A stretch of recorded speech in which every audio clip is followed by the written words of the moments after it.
अस्सलाम वालेकुम। आई hopes everybody is fine. और इवन दो कि मेरी राइटिंग्स, मुझे आज तक नहीं पता कि मैं इसको नज़म कहूँ या क्या कहूँ, बस ये मेरी राइटिंग है।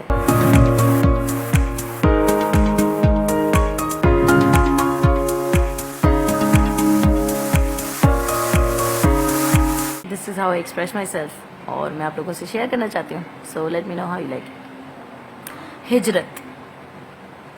जा तेरा कूचा छोड़ चले, जा तेरा कूचा छोड़ चले, हिजरत मारे आवारे। नहीं गमे हिजर में कोई आंख अश्क बार, नहीं गमे हिजर में कोई आंख अश्क बार, ना महल्ले वालों की नज़र में रत्ती भर प्यार।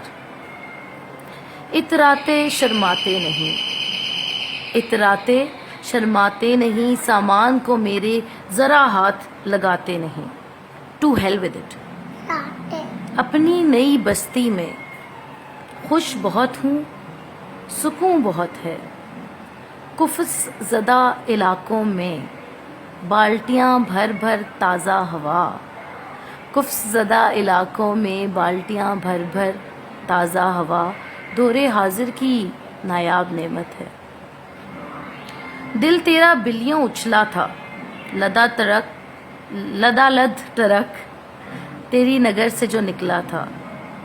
क्या बात हुई फिर ऐसी के, क्या बात हुई फिर ऐसी के, ज़बां हलक को लगी हुई है, सांस घबराई हुई है। मेरे बाद ऐसी क्या कार्रवाई हुई है। ऐसा मंजर था क्या नक्श उतारें, ऐसा मंजर था क्या नक्श उतारें। मस्जिद से उठ रही थी मैं कदे की बहारें, इसी कश्मकश में डूबा कि हुआ एक और अजूबा। साहब गाड़ी चला रहे हैं, दरवाज़ा खुला है पर कुत्ता मारे है पत्थर, आदमी भौंकता जाए बराबर। ऊंचा नुमाया तेरा घर, ऊंचा नुमाया तेरा घर, गोबर की थापियां सजाए खुद पर। समझ कुछ नहीं आती, ना जिंदगी ना हिजरत, शायद दोनों एक ही हैं, इसलिए समझ नहीं आती।